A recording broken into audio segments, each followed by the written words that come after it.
If you've had trouble thinking about almost anything other than tariffs this week, you are not alone. The trade war with the United States has sparked widespread fear in Canadians about what will happen to our money, the markets, and our country. We spoke with a few people at Toronto's Union Station yesterday to see where their heads are at. The average consumer, the average business owner is already struggling. There's such volatility in the market. So, I don't know, maybe you just hold tight because you don't know what's going to happen. Is there an opportunity for Canada to receive cheaper goods from Mexico? I really like people's suggestions about lists of how to buy Canadian to cope with the situation. It's going to be an emptier fridge, that's for sure. Buy what you can, what you need, and that's about it. Yesterday on the program, we asked for your tariff questions and questions about how these tariffs will impact all of us. You had many, many questions. And so we have brought together some experts to bring us some answers about what this means for the bottom line and for the economy as a whole. Rob Carrick is a personal finance columnist with the Globe and Mail, and Armine Yalnizyan is an economist and the Atkinson Fellow on the Future of Workers. Good morning to you both. Good morning. Good morning. We'll get to the questions in a moment, but Armine, we are at day 3 of this trade war. We heard from a lot of listeners. They're rattled and they're worried about the future. And I thought it was interesting, in the conversation that you and I had earlier this week, you admitted that there are a lot of unknowns when it comes to what's going to happen. What do we know now about how bumpy the economic road in front of us is going to be?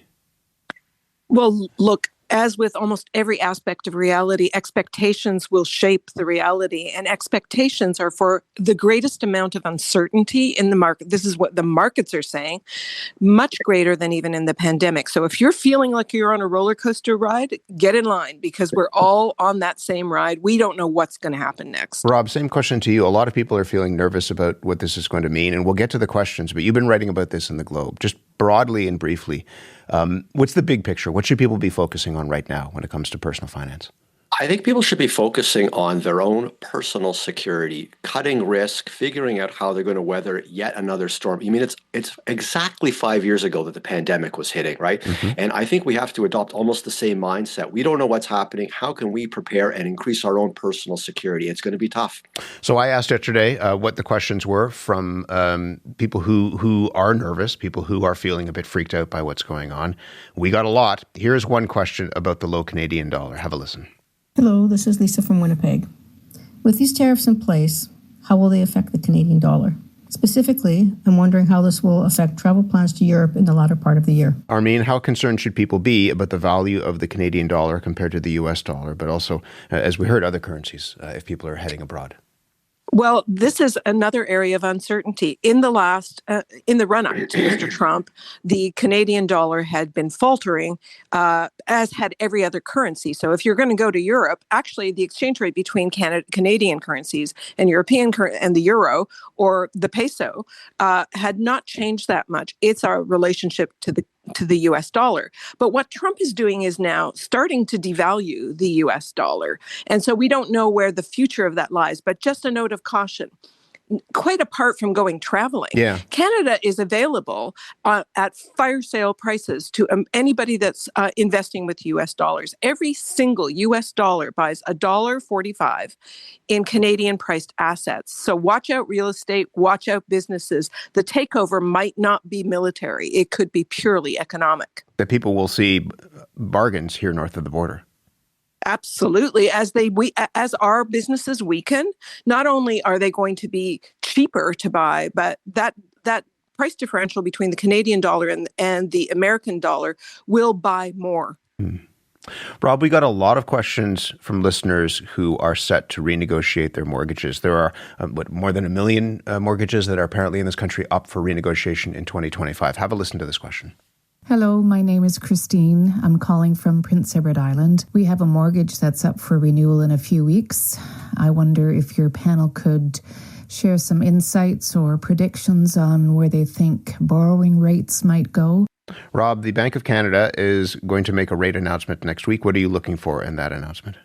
I'm expecting a cut of 0.25 of a percentage point. The bank will want to do what it can to help stimulate the economy, keep confidence going. So that's why there'll be a rate cut then and probably subsequent rate cuts. One of the things people are juggling is, again, if they are renewing mortgages, renegotiating, the decision is between a fixed or a variable mortgage rate. There are different terms. You have a competitive market where you can go to your lender and say, listen, somebody else is going to give me this rate. What are you going to do to match? But when people are looking at that difference between a fixed or a variable rate, what should they be thinking about? Well, variable rates scared a lot of people, did a lot of damage when people took them out during the peak of the pandemic, and then interest rates soared higher, and so did the cost of the variable rate mortgages. Now we are going to see variable rate mortgages falling in price. They have fallen, and they're going to continue to fall. Every time the Bank of Canada cuts a rate, a variable rate mortgage will cost a little bit less. Fixed rate mortgages, they're harder to predict because the Trump economic policies are roiling the bond market, and the bond market has an influence on fixed mortgage rates. And it's sort of hard to predict what's exactly going to happen there. But I can say with reasonable confidence that variable rate mortgages are going to remain the same or get cheaper in the next little while. And if you've got the stomach for a floating mortgage rate, and a lot of people don't after what's happened in the past few years, then I think variable has some attraction right now. Is there anyone who... Sorry, Armine, go ahead. Yeah, pick that up. Can I just weigh in on the uncertainty that Rob is saying that rates will continue to come down? The Central Bank of Canada has already said, we're not sure if rates are going to go up or down because we are in this weirdo moment where unemployment is going to go up and so is inflation. So as a central bank, do you try and tame inflation by hiking rates, or do you try and tame unemployment by dropping rates? That's the bind that they're in. And while we haven't seen price spikes yet, we will. So it's unclear how the future is going to play out for interest rates. I mean, one of the concerns is, and we heard about this earlier this week, if these tariffs stay in place, there's a real belief that the economy could slide into recession. What does that do to that conversation, Armine? Well, for sure, we are looking at least 1 million people that are in trade and trade-adjacent jobs that might be affected. We know unemployment is going to go up. There's just no question about that because anybody that was going to hire is not hiring now. So even if it wasn't an expansion, if it was just replacing people that were leaving, that's not happening on both sides of the border, by the way. So we are looking at higher unemployment in an era where we've got only about 35% of people who are jobless receiving jobless benefits, though they pay in from their very first hour of work. So we are absolutely not recession ready. And that's, for me, job one for the federal government is EI reform that they have been promising since 2015. Let's get going. Rob, if you go back to the housing market, I mean, the squeeze in the housing market existed long before Donald Trump was back in office. Is there anybody who might gain from the tariffs disrupting that market here, aside from the foreign buyers that Armine was talking about? Young people. This could be an entree to them. I mean, a lot of young people have been despairing about the affordability of a first home. And we did get a big drop from peak prices in 2022 to now, but it hasn't made that much of a difference because mortgage rates are higher than they were when the market was peaking. This could be, if you're looking for a long-term entry point into the real estate market and you've got a job, et cetera, then I think we may be repricing the housing market. I mean, the numbers out of the Toronto and Vancouver market for February, preliminary numbers, show it's kind of freezing up.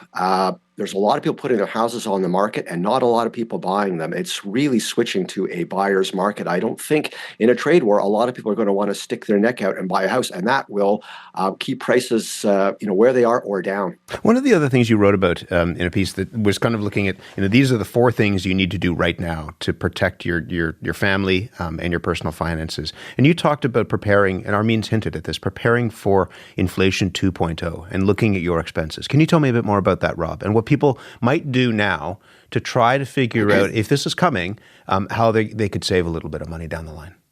One thing I'm floored about is how angry people still are and how they still feel the recessionary surge of the past few years. I was just looking at some polling results and asked people, what do you think the number one issue facing the country is? And obviously Donald Trump is one.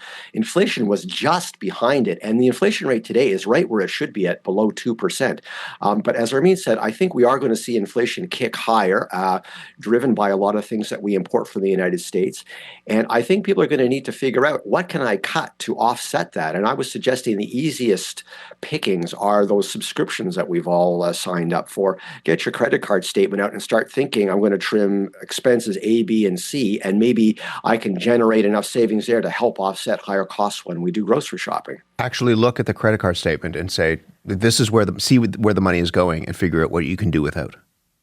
believe me, if they're anything like me, you can let expenses slide because, there's a line there for this service and that service. And if everything's going okay, you think, fine, maybe we'll enjoy it more next month than we did last month.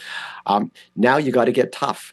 Go line by line on the credit card. These are recurring statements. These are companies you've allowed to deduct money every month. Do you want to continue with that? You could probably round up $50 if you cut a couple streaming services per month. Armine, did you want to pick up on that? I mean, again, this is specifically what people are looking for in some ways, is very practical information on not just what's coming, but if this is going to happen. We don't know. The decision changes minute by minute, day by day. What can people do to kind of future-proof themselves? Well, can I just say that everybody wants to know how they can fix it for themselves, and everything that Rob has said is correct. We've gone from an ownership society to being owned by digital services. And so, anything you can do to cut free of that, go for it, especially since, don't forget, the people that were standing behind Mr. Trump during the inauguration were 4 of the 5 richest people on the surface of the planet, and they made their money from digital services, and they don't want us to tax them. We introduced a digital services tax in June of 2024, and part of this is to get us to change our laws and change our taxation. And that brings me to a bigger point. We cannot buy or save our way individually out of this bind. We need to do things collectively. We need to treat this economic war like it is an economic war and lever all of our collective power, and that happens through governments. So who we elect as our government is incredibly critical, because they will all have different plans on how to deal with what happens going forward. Christine in Calgary has a question specifically about that. Have a listen. I'm most concerned about how this affects the overall economy and employment. What's Canada going to do to help people who are going to obviously be affected by these tariffs, either losing their job or not having the same amount of spending power that they would because of all the price increases? So, Armine, pick up on that. Doug Ford, the Premier of Ontario, said in his remarks earlier this week that he believed what would be required from governments across the board, in his words, was similar to the pandemic, almost exactly the same as the pandemic. That means a large support system that would be put into place to help people through difficult times. What are you looking for? Well, it isn't just incomes, but it's incomes like EI reforms that I was referring to. The last time we reformed EI was 1996. The fact that only about a third of people who are jobless get something out of an insurance plan that they and their employer pay into is nuts. So we should get moving on that. But another thing that can be done to offset costs is not make us reach deeper into our pockets for healthcare, not make us reach deeper into our pockets for childcare, for pharmacare, for dental care. So the federal government has been starting to move in that direction, not fast enough, not far enough, but actually dealing with the affordability crisis through what it can do without intervening directly in the market. The second area is we need greater surveillance over how prices get spiked up. We saw greedflation was a real thing all over the world in the pandemic. Businesses used the economic shock as cover for raising prices, not only to cover the cost increases, but to add a little bit more. So we saw not only prices go up, but profit margins go up during the pandemic. We had a question specifically about that from Michelle Ailes in BC, who wrote, what happens if grocers increase the price of Canadian products as well? Think about it. If USA sour cream goes up in price, grocers won't miss the opportunity to raise all sour cream product price. Is that what you expect, to see grocery store chains taking advantage of the tariffs to crank up the costs and the prices at all of their stores across the board?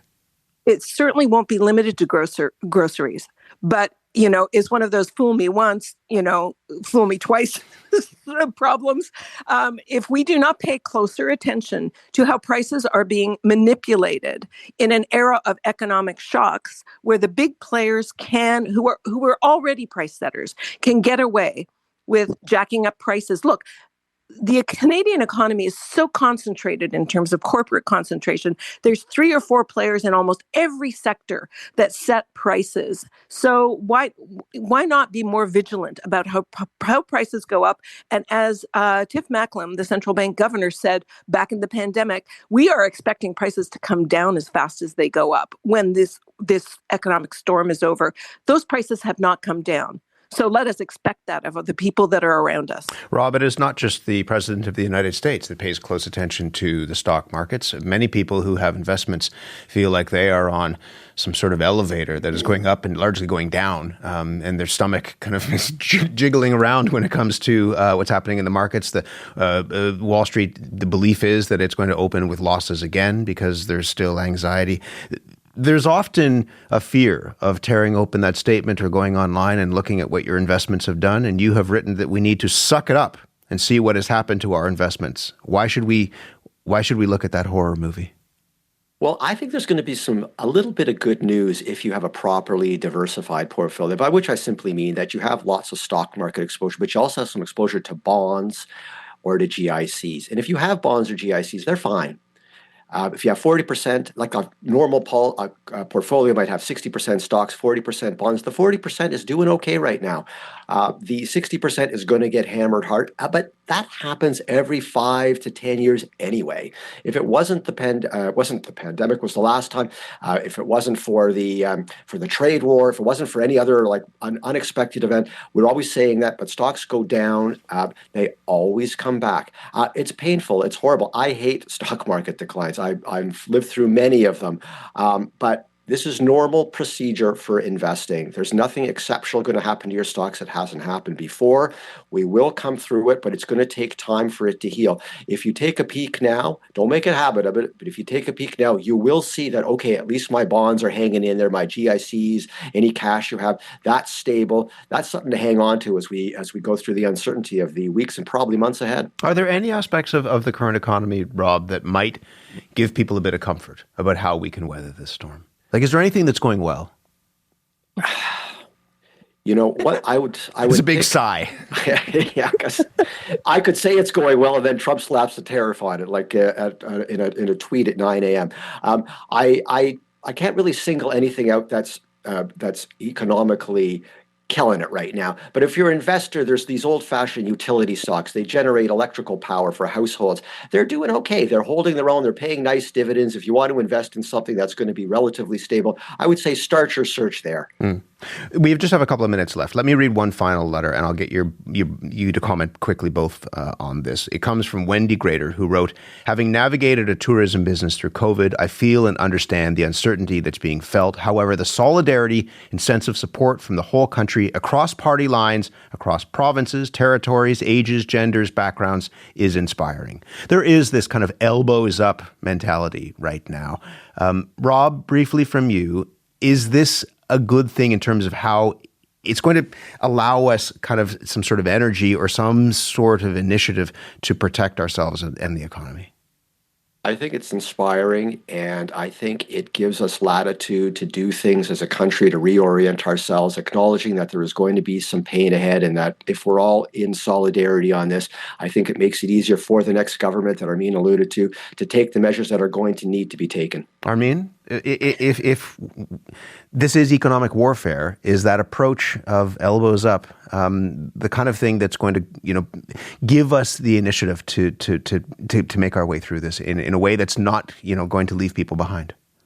The elbows up is actually quite inspiring because it's elbows up against another nation. Let's make sure it's not elbows up against one another within the country. We have the fiscal firepower to take care of one another. Rob's been talking about what you can do with your savings. Mm-hmm. A lot of people in Canada don't have savings. Mm-hmm. And when they become unemployed, they're going to strip through the very thin financial cushions they've got. We're already, before Trump, we were at record food bank usage and record numbers of people being evicted from their homes. We can take care of one another, but it can't be an elbows up strategy around one another. Great news is we do have savings, both federally and as well as in our own pockets. Why don't we treat this as the economic war it is and reissue victory bonds so that we can actually infuse our coffers with the funds we need to help one another when we need that help and fight the good war for democracy? This is really helpful. I think we will have you back because people will still have questions. This is, to Rob's point, this is not going to go away. It may change again